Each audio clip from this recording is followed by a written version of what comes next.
Abra sua Bíblia na carta do apóstolo Paulo aos Romanos, no capítulo 12. Carta do apóstolo Paulo aos Romanos, capítulo 12. Abra sua Bíblia física ou virtual, se você tem no telemóvel, né? Não tem problema. Tem também no telão. Romanos capítulo 12, versos 1 e 2. E a palavra do Senhor diz assim então, Romanos capítulo 12, versos 1 e 2. Portanto, caros irmãos, rogo-vos pelas misericórdias de Deus, que apresenteis o vosso corpo como um sacrifício vivo, santo e agradável a Deus, que é o vosso culto lógico. Em outras versões tem racional. Verso 2: E não vos amoldeis ao sistema deste mundo, mas sedes transformados pela renovação das vossas mentes, para que assim experimenteis qual seja a boa, agradável e perfeita vontade de Deus. Pai, em nome de Jesus, nesta manhã nós queremos, Senhor, ser ministrados pela Tua Palavra. Nós queremos nesta manhã, Senhor, fazer com que a Tua Palavra, que é viva, eficaz e como uma espada de dois gumes, possa penetrar no mais profundo do nosso ser. E que a gente possa, Pai, entender as verdades da Tua Palavra e aplicá-la, Senhor. Não apenas ser ouvintes, mas praticantes da Tua Palavra. Nos ajuda, nos capacita e nos dá, Pai, um espírito de sermos verdadeiros adoradores, aqueles que buscam a Tua face. Assim nós te louvamos, Senhor, em nome de Jesus. Amém, amém. Não deu tempo de eu fazer, eu gosto de fazer sempre uma imagem da mensagem, mas ontem foi bastante corrido e não deu, mas não se preocupe, vamos estar acompanhando na palavra. E eu gostaria de iniciar dizendo que quando o Senhor Jesus ele nos recebe como filhos, compreendemos que Ele é o nosso Senhor e Salvador, certo? Muitas vezes as pessoas querem apenas um Salvador e não querem o Senhor. Muitas vezes acham, melhor é o Salvador. Por quê? Porque já estou salvo. Mas Senhor não, por quê? Porque não querem obedecer. E nós precisamos entender que quando nós somos aceitos por Cristo, certo? Nós nos tornamos filhos, mas também Ele não é apenas nosso Salvador, principalmente Ele é o nosso Senhor. E aí então é iniciado um processo que é conhecido como o processo da santificação. E aí nós chamamos esse processo na salvação. A salvação não é um processo, a salvação já é um ato e ele é para sempre. Nós, como Igreja Batista, acreditamos que a salvação não se perde. Por quê? Porque entendemos que uma vez salvo, para sempre salvo, porque Cristo ele entregou sua vida por nós na cruz do Calvário para pagar pelos nossos pecados passados, presentes e futuros. Isso também não nos dá o direito ou a legalidade de a gente viver em pecado, não. Isso nos dá o entendimento de que se Cristo já morreu por nós, o pecado para mim é um acidente de percurso.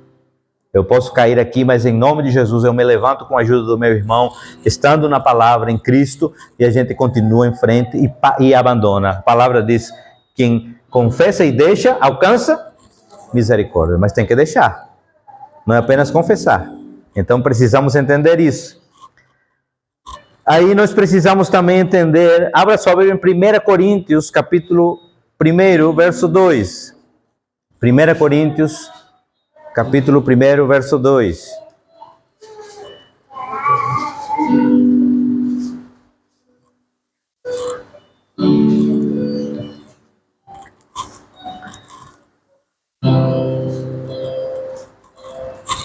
Diz assim então: a igreja de Deus que está em Corinto, aos santificados em Cristo Jesus e convocados para serem, vamos de novo, para serem, juntamente com todos os que em toda parte invocam o nome do nosso Senhor Jesus Cristo, Senhor deles e nosso. Muito bem, então nós fomos chamados para ser o quê?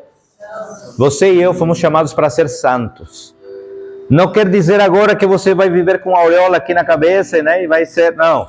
Isso quer dizer que você é separado. Você não é qualquer pessoa. Você tem que ter esse entendimento. Eu sou separado para uma obra que Deus já me deu. Precisamos enxergar a santificação como algo maior, né? Como algo maior do que entrar num lugar onde a mão de Deus vai se estender ao nosso favor e não em contra nosso. Existe um chamado de Deus para vivermos essa vida de santidade, de santificação. É por isso que quando Jesus estava com seus discípulos, ele vai e diz assim: olha, quem quer vir após mim, tome sua cruz e negue-se a si mesmo e siga-me. Por quê? Porque a vida do cristão é uma vida de autonegação. A vida do cristão é uma vida de mortificação. Eu preciso matar a minha carne todos os dias. Vocês acham que por eu estar aqui na frente, ser pastor, não tenho também tentações, não tenho também... A carne não é fraca? Eu preciso lutar contra a carne todos os dias. Todos os dias. Principalmente no meio do trabalho onde eu estou. Muitas vezes eu estou trabalhando aí de madrugada. E aí acontecem tantas coisas que você não imagina. A gente precisa estar bem guardado com a nossa mente em Cristo, porque senão é complicado. Essa carne aqui eu costumo dizer, carne sem futuro. Carne fraca, velha. A gente precisa matar essa carne. E para matar essa carne, a gente precisa estar revestido com a palavra. Estar com uma vida de oração, buscar ao Senhor. Isso que é a santidade. É nesse sentido que Paulo está falando à igreja em Roma, quando ele disse que não podemos nos amoldar ao padrão desse mundo, mas precisamos de uma transformação através da renovação da nossa mente. O que é essa transformação? No grego ele utiliza a palavra metanoia, que é uma transformação de mente. Você transforma a sua mente. Por quê? Não significa que, porque aquele irmão é mais espiritual do que o outro. Não, não tem isso. A gente precisa buscar mais. O que Paulo vai dizer? Olha, quem está em pé, cuide-se para não. Não tem esse. Particularmente, eu aqui tenho, devido à experiência, a ter nascido um lar cristão, meu pai ter sido pastor, ter experimentado tanta coisa dentro da igreja, eu tenho muito medo quando alguém se apresenta muito espiritual. Porque não tem esse. O único que é o top das galáxias é Jesus. Nós, e repito aqui como sempre tenho dito, eu aqui sou o pior de todos. A gente precisa entender que ninguém aqui é santo demais. A gente está nesse processo de santificação. Mas também nós precisamos ver que existe uma associação entre o processo da santificação e sacrifício, né? É interessante porque aqui no verso 1 de Romanos vai dizer: portanto, irmãos, rogo pelas misericórdias de Deus que apresenteis o vosso corpo como sacrifício vivo, santo e agradável. E aí então vamos ver essa relação que existe entre sacrifício citado no verso 1, que era um sacrifício usado na entrega para apresentar diante de Deus, que na antiga aliança era necessário ter esse sacrifício. O sacerdote anualmente ele apresentava um cordeiro sem mancha, um cordeiro sem defeito. Para quê? Para que esse cordeiro pudesse receber nele todos os pecados da nação de Israel, e através desse sacrifício a nação era purificada. Mas não, nós agora, porque o sacrifício primordial, o único agora que já veio, foi o de Cristo Jesus. Ele entregou sua vida uma única vez e não precisamos agora viver sacrificando cordeiros. Mas a que sacrifício ele se refere? Veja aí em 1 Pedro capítulo 2. Portanto, livrando-nos de toda malignidade e de todo engano, hipocrisia, inveja e de toda espécie de maledicência, desejai o puro leite espiritual, como crianças recém-nascidas, a fim de crescerdes por intermédio desse alimento para a salvação.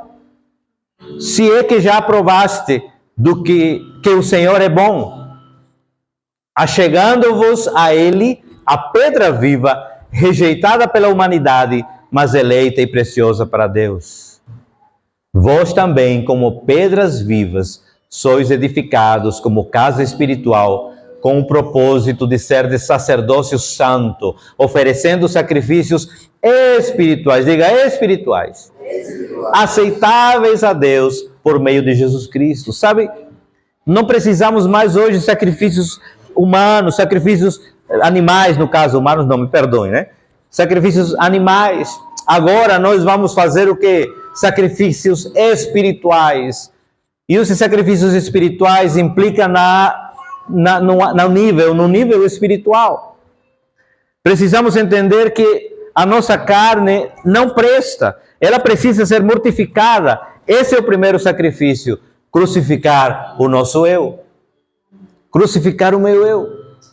Cada vez que eu olho assim para aquilo que eu sei, porque você sabe qual é a área que você tem mais dificuldades. Talvez seja a área da língua, talvez seja a área do pensamento, talvez seja a área sexual, talvez seja a área da bebida, não sei. Deus conhece o seu coração. E eu preciso crucificar a minha carne e dizer, não, Senhor, eu não quero entrar mais nisso. Eu quero buscar a Tua face. Eu quero me santificar no Senhor. Eu quero oferecer sacrifícios espirituais aceitáveis a Ti, Senhor. Mas quando Paulo fala aqui em sacrifícios espirituais também, é porque na verdade é isso que Deus deseja de nós. É tempo, não? O tempo em que o sacerdote, ele precisava sacrificar animais, cessou. Agora, você e eu precisamos nos apresentar diante de Deus como sacrifícios vivos. E esse sacrifício vivo, muitas vezes, é aquilo que vai mortificar a sua carne.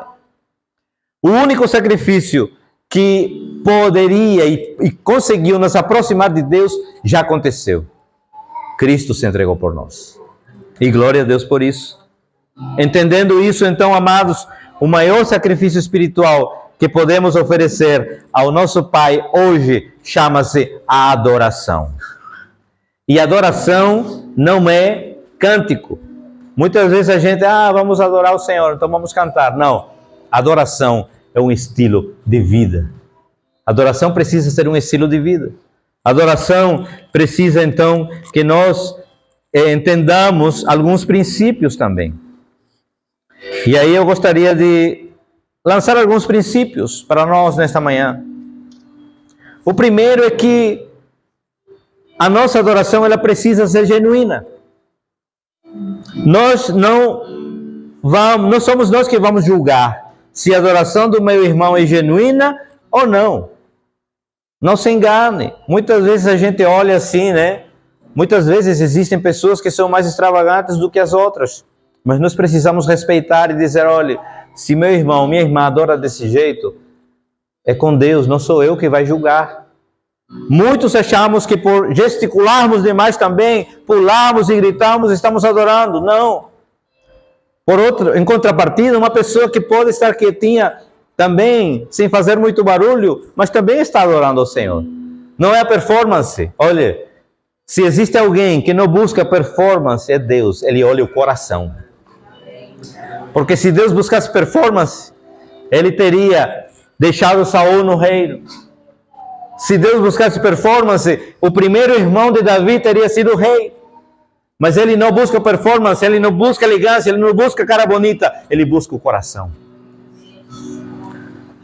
E aí então nós precisamos entender que uma genuína adoração é aquela onde o coração dos adoradores está centrado em Deus. E por que digo uma adoração genuína? Existe uma adoração falsa? Existe. O que diz quando Jesus estava com a mulher samaritana? João capítulo 4, não precisa colocar. Ele disse, olhe, a hora vem e já chegou em que o Pai busca verdadeiros adoradores. E se ele disse verdadeiros adoradores, é porque há falsos adoradores. E nós precisamos nos concentrar nisso. Quando é que nós somos falsos adoradores? Quando a gente não está centrado em Deus. Estamos centrados na nossa performance. Porque eu falo bonito. Porque eu canto lindo. Não. Nós precisamos entender que Deus olha o nosso coração. Já falei isso uma vez fui numa igreja pregar lá num bairro da cidade que nós morávamos no Brasil. Eu era seminarista ainda, isso foi em 2001, se eu não me engano. E a equipe de louvor estava tocando, o violão estava desafinado. Eu arranho, não toco bem, né? Só arranho o violão, mas Eu olhei assim e digo, meu Deus, está desafinado, mas vamos adorar o Senhor. Olhe, com o violão desafinado, eles conseguiram atrair a adoração ao Senhor. Por quê? Apesar de que realmente a gente precisa melhorar, mas era uma igreja pequena, estava começando, mas eu quero dizer a você, Deus não olha se o violão está desafinado, Deus não olha se temos bateria ou só carrom, Deus olha o nosso coração. Então a primeira coisa que a gente precisa entender sobre a adoração ao Senhor, nossa adoração ao Senhor precisa ser genuína. Você não está aqui para ser um crítico, você está aqui para ser um adorador. A segunda lição é que nós não somos mais donos de nós mesmos. 1 Coríntios capítulo 6, versos 19 e 20. 1 Coríntios capítulo 6, versos 19 e 20. Isso também tem a dizer muito, amados, com crucificar a nossa carne.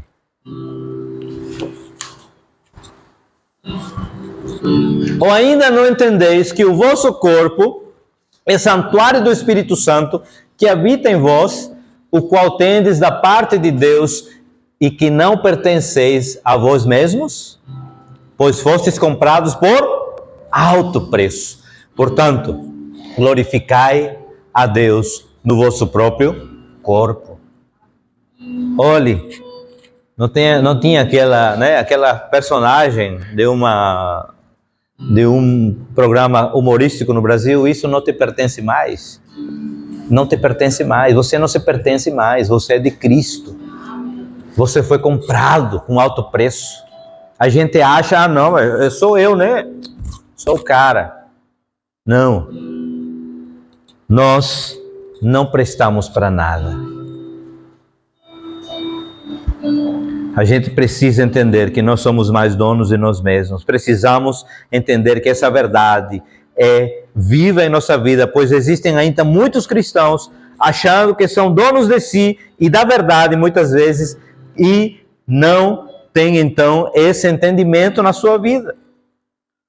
Olhe, nós precisamos buscar essa compreensão. Se eu achasse que era dono de mim mesmo, amados, não estaria aqui. Nós estamos aqui por obediência. Você está aqui por obediência. A maioria aqui, aliás, todos, somos imigrantes. Na primeira patada que a gente recebeu, qual foi a primeira vontade que você teve? Correr. Ir embora. Não é verdade? Porque é a carne. Amados, a maioria aqui já sabe, mas para você que nos visita, nossa igreja lá eu era o pastor auxiliar, éramos 4 pastores, mas 2 a tempo integral, o pastor principal e eu. Eu era que administrava as coisas da igreja, tinha um salário bom, tinha uma posição boa, não precisava sair, mas o Senhor tocou no meu coração, eu precisei dizer, Senhor, eu quero obedecer antes do que desobedecer. Saí da minha zona de conforto. Chegamos em fevereiro de 2020. Em março veio a pandemia. Olhava para minha esposa, olhava nos olhos da minha esposa e dizia muitas vezes, o que eu vim fazer aqui?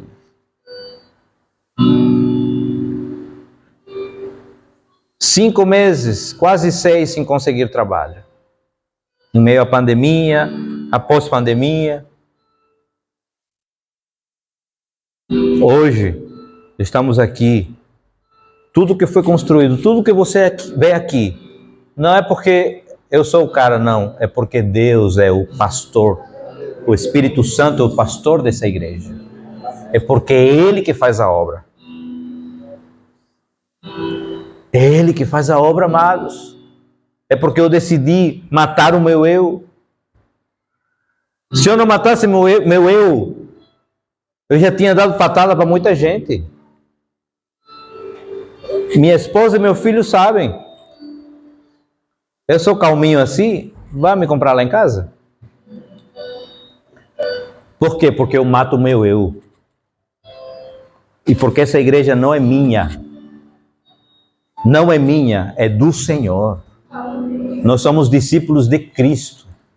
A gente forma e quer formar aqui discípulos de Cristo, não discípulos de Estevão. Coitado, se for discípulo de Estevão, vai queimar no inferno. Porque eu não, de mim mesmo não tem nada bom a oferecer. Mas nós queremos formar discípulos de Cristo. Essa é a nossa missão, essa é a nossa função. Precisamos então, amados, compreender que não somos mais donos de nós mesmos, matar o nosso eu. Eu dou graças a Deus porque esta nação me matou de tal jeito que eu digo, Senhor, realmente graças ao Senhor, porque Ele me trouxe aqui para me fazer entender que eu não sou ninguém. Terceiro ponto, amados, a santificação nos aproxima da genuína adoração. A nossa vida de santificação não depende totalmente de nós. Precisamos de uma ação sobrenatural para que seja realizada a transformação em nós. E é por isso que é um processo. Dia a dia, nós estamos buscando essa santificação. Por isso, amados, faça uma coisa agora, feche seus olhos e levante suas mãos. Levante suas mãos e agradeça ao Senhor. Agradeça ao Senhor pela obra dele na nossa vida. Agradeça ao Senhor. Graças, Senhor. Graças, Pai. Queremos te agradecer, Senhor, porque por nós mesmos não podemos fazer nada, mas graças a Ti, graças ao Senhor que nos deu a vitória em Cristo através da cruz do Calvário. Graças a Ti, Senhor. Graças te damos, Pai. Aleluia. Pode baixar as suas mãos, abrir os seus olhos. 2 Coríntios capítulo 7, verso 1. Segunda carta do apóstolo Paulo aos Coríntios, no capítulo 7, no verso 1. Amados, visto que temos essas promessas, purifiquemo-nos de tudo o que possa contaminar o nosso corpo e, por conseguinte, a alma, aperfeiçoando a santidade no temor de Deus. Amados, precisamos buscar isso. Propostas a gente vai receber todos os dias. Todos os dias a gente vai receber propostas do inimigo. Todos os dias nós vamos receber propostas do mundo. Todos os dias vamos receber propostas da nossa carne. Mas nós precisamos sacrificar. Nós precisamos entender, Senhor, olha, quero aperfeiçoar a santidade que o Senhor já iniciou na minha vida, no temor ao Senhor. Quando você e eu somos tementes ao Senhor, podem vir as propostas que vier, nós vamos dizer não. E nós precisamos ter forças, e forças em nós mesmos não temos, mas precisamos buscar forças no Senhor. Não quero isso para a minha vida. Não, porque isso vai trazer maldição para a minha vida. Não, porque as consequências serão essas. Não, porque eu temo a Deus. O que aconteceu com José? José sabia que ele era filho de Deus. Ele compreendia a sua identidade. Ele fez o quê? Ele disse não muitas vezes. Você sabe o que significa para um jovem de 18 anos com os hormônios à flor da pele receber uma proposta de uma mulher que com certeza era uma mulher atrativa e ele correr, ele soube dizer não. Precisamos saber dizer não às tentações, às propostas, às insinuações da vida, da carne e do mundo. Precisamos aperfeiçoar dia a dia a nossa santificação na dependência do Pai. Quarto e último ponto, então, nós também precisamos entender, amados, que a adoração não é mais para escravos, mas sim para livres. Quem está escravizado pelo pecado não pode adorar. E você perfeitamente vê isso aqui na Europa. Quando você fala de Deus para as pessoas dizem o quê? Deus? Não, sou eu, é minha força, meu esforço, meu trabalho. É ou não é? Porque elas estão escravizadas pelo pecado. E qual é a nossa função? Nossa função é ir com a palavra de esperança para que essas cadeias possam cair por terra. Romanos capítulo 8, versos 15 a 21. Romanos 8, capítulo 8, versos 15 em diante.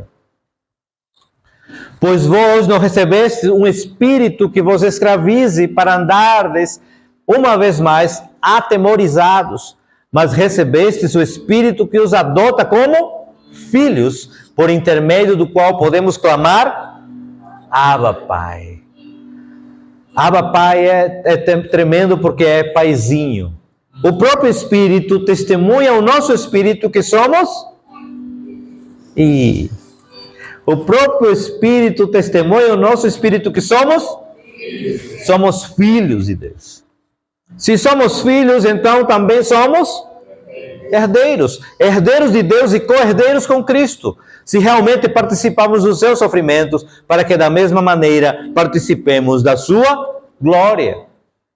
Estou absolutamente convencido, Paulo está falando isso, de que os nossos sofrimentos do presente, olha o que Paulo diz, olha, estou plenamente convencido de que nossos sofrimentos, de que aquela palavra dura do teu chefe, de que aquela porta que fecharam na tua cara, daquilo que você passou para conseguir a sua morada, daquela palavra que você recebeu nas finanças, daquilo que você recebeu talvez dos seus pais. Ele está dizendo, estou absolutamente convencido que os nossos sofrimentos do presente não poderão ser comparados com a glória que será em nós revelada. Por mais que você tenha sofrido, por mais que você tenha levado uma palavra dura ou até uma tapa na cara, deixa eu dizer, nada disso se compara àquilo que Deus já preparou para você e eu, que somos a sua igreja.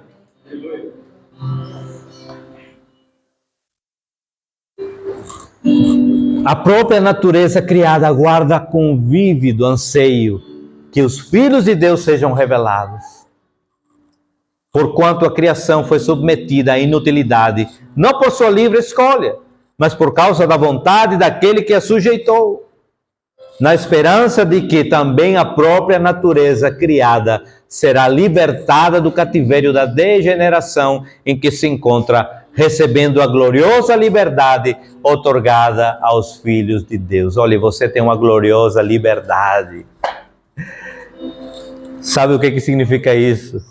Você é livre para adorar o Senhor. Você é livre para viver uma vida santa. Você é livre para experimentar aquilo que Deus já conquistou na cruz. Você não está mais escravizado, agora você é sua mente transformada. É livre. Você é livre.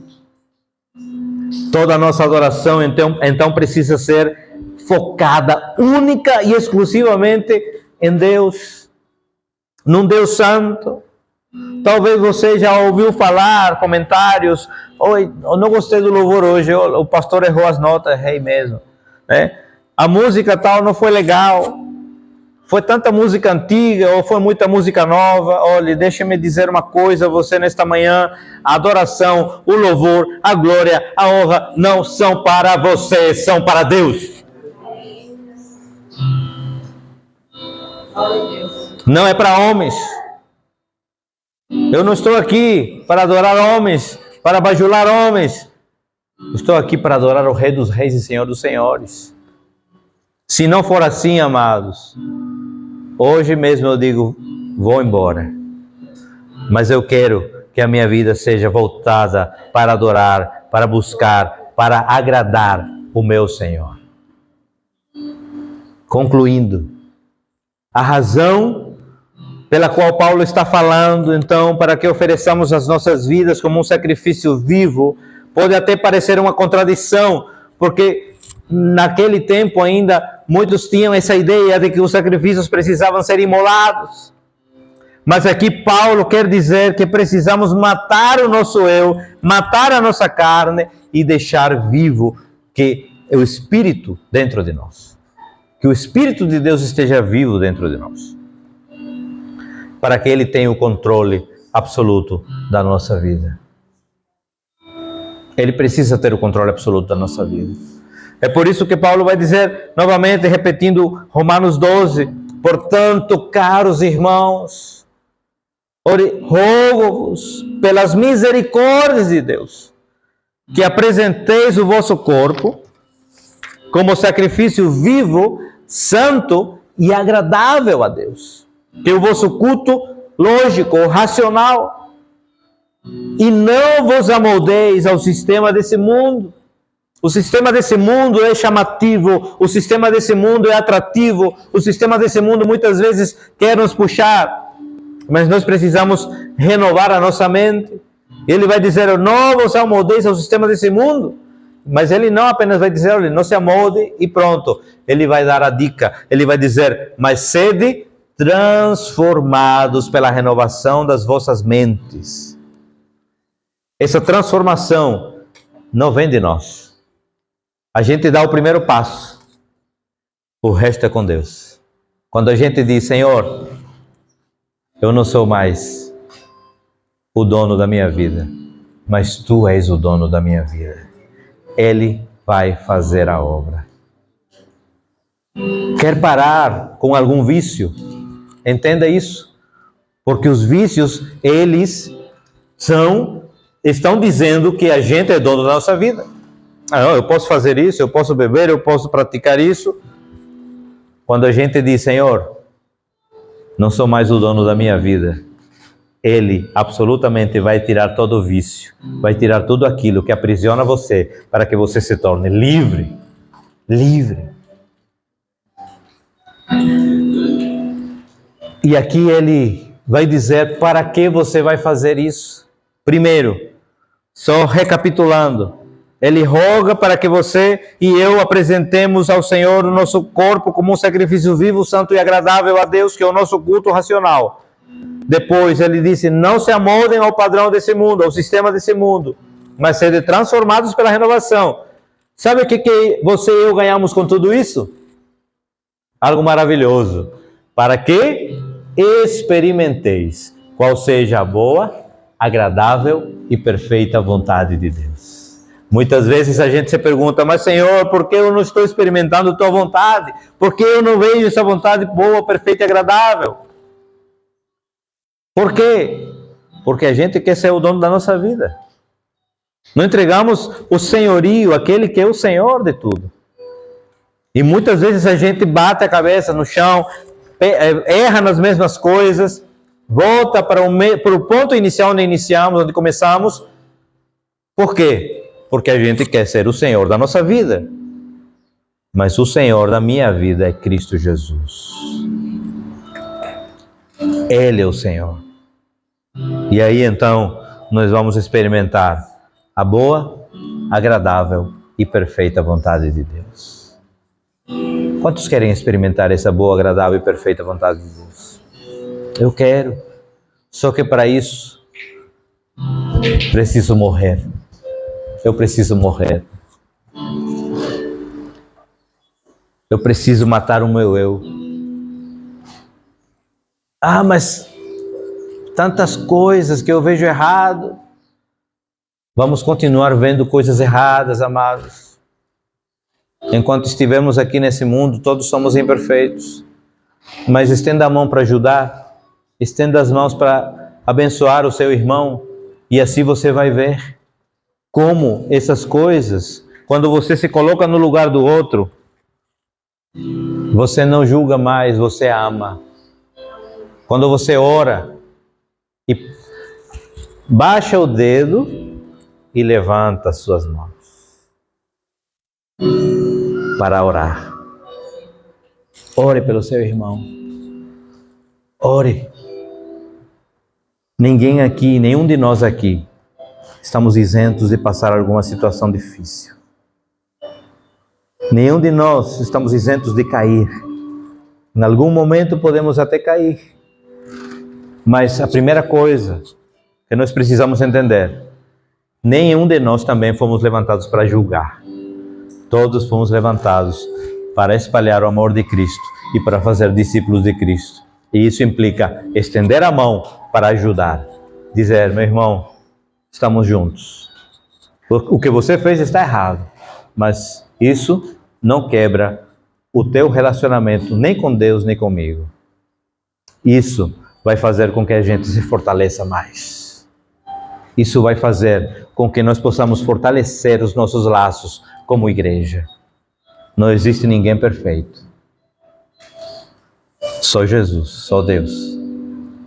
A gente precisa lutar por isso a cada dia. Que o Espírito possa ministrar o seu coração. Que nós possamos buscar essa adoração genuína. Que nós possamos buscar esse entendimento na nossa vida. Que a gente possa entender que nós somos mais donos de nós mesmos. Que possamos entender que a nossa adoração ela precisa subir e ser direcionada ao autor da nossa fé. E que não somos mais escravos, que somos livres. Você e eu somos livres para adorar ao Rei dos Reis, ao Senhor dos Senhores. Feche seus olhos, abaixe sua cabeça. Agradeça a Ele pela sua palavra. Agradeça a Ele por esse tempo, por estarmos aqui reunidos. Novamente eu quero dizer, não sei como está o teu coração, não sei como você chegou aqui nesta manhã, mas eu sei que o Espírito Ele quer fazer uma obra tremenda na sua e na minha vida. Um coração santificado busca viver em paz com todos, com Deus e com os irmãos. Precisamos buscar.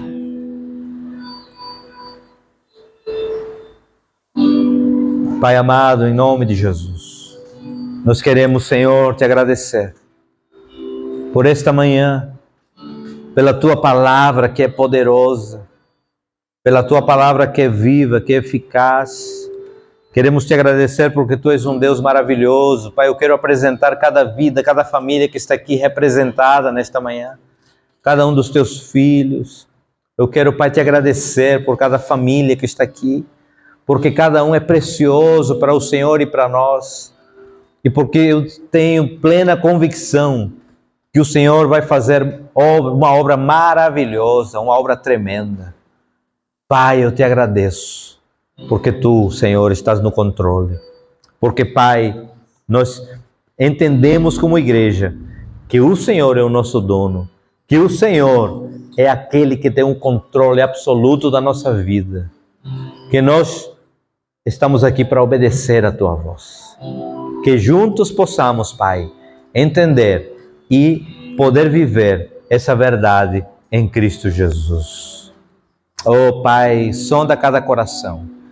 Em nome de Jesus, nós queremos, Pai, te agradecer, porque sabemos que o Senhor está fazendo uma obra grande nesse lugar, grande em nossas vidas, grande nesta igreja, e queremos louvar o teu nome e declarar tuas maravilhas. A ti, Senhor, seja dada toda a glória, toda a honra, todo louvor, toda adoração, não apenas hoje, mas para todos sempre. Em nome de Jesus. Aleluia.